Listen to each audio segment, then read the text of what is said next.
कृष्णा आणि वारणेच्या पाण्याने काहीशी सुबत्ता आलेला आणि ऊस पट्ट्यात मोडणारा जिल्हा म्हणजे सांगली. इथलं राजकारण मागच्या काही वर्षात बरंच तापलं.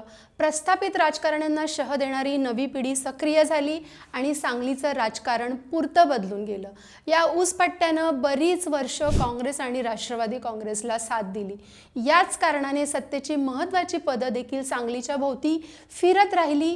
काळ बदलत गेला तसं सांगलीच्या राजकारणाने वेगळं रूप घेतलं. 2014च्या मोदी लाटेत सांगलीकरांनी भाजपला पसंती दिली. स्वातंत्र्यानंतर पहिल्यांदाच भाजपचा उमेदवार निवडून आला. त्यानंतर हळूहळू सांगलीत भाजपने शिरकाव केला आणि चांगलाच जम बसवला. असं असलं तरी वाळवा, ईश्वरपूर, पलूस, कडेगाव आणि कवठे महाकाळ सारखे गड मात्र भाजपच्या झंझावातात अजूनही शाबूत आहेत. नाही म्हटलं तरी या गडांना अनेकदा धक्के दिले गेले, पण गड अजून तरी पडले नाहीत.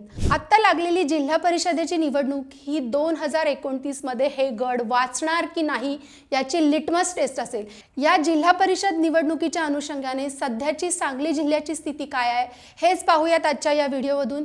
नमस्कार, मी आरती शिंदे आणि तुम्ही पाहताय लगावतीची विशेष सिरीज मिशन जिल्हा परिषद. सांगली जिल्हा परिषदेची मागची निवडणूक अतिशय चुरशीची ठरलेली. 60 जागांपैकी भाजपला 25 जागा मिळाल्या होत्या. याशिवाय राष्ट्रवादीला 14, काँग्रेसला 10, शिवसेनेला 3 अशा जागा होत्या. भाजपने संख्याबळाच्या आधारे जिल्हाध्यक्षपद आपल्याकडे खेचून आणलेलं.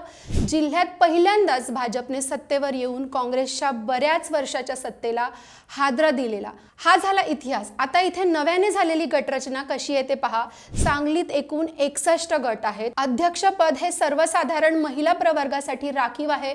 पण सांगलीच्या राजकारणात आता सध्याच्या स्थितीला काय घडतंय ते पाहू.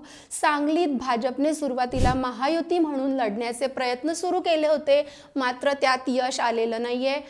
वाळवा वगळता भाजपने स्वबळाचा नारा दिलाय. महाविकास आघाडीत देखील कुठे एकत्र तर कुठे स्वबळ असं चित्र दिसून आलंय. या सगळ्या राड्यात बंडखोरी देखील जास्त प्रमाणात दिसून आली आहे. सांगलीत भाजप नेते चंद्रकांत पाटलांनी विशेष लक्ष दिलं असून ही जिल्हा परिषद निवडणूक अधिक प्रतिष्ठेची केली आहे. सुरुवातीला उल्लेख केल्याप्रमाणे सांगलीत विश्वजित कदम यांच्यासह जयंत पाटील, विश्वास पाटील, रोहित पाटील या पाटील मंडळींवर महाविकास आघाडीची भिस्त असेल. आपल्या मतदारसंघातून महाविकास आघाडीचे उमेदवार निवडून येण्यासाठी प्रयत्न करावे लागतील. दुसरीकडे भाजपचं नेतृत्व आमदार गोपीचंद पडळकर, जिल्हाध्यक्ष सम्राट महाडिक, पृथ्वीराज देशमुख, सत्यजित देशमुख यांच्याकडे असेल. इथली तालुकानिहाय गटरचना कशी आहे बघा. वाळवा आणि मिरज तालुक्यात 11 गट, पलूस, कडेगाव, विटा, कवठे महाकाळ, शिराळा या तालुक्यात प्रत्येकी 4 गट, जत तालुक्यात 9 गट, तासगावमध्ये 6 अशी रचना आहे.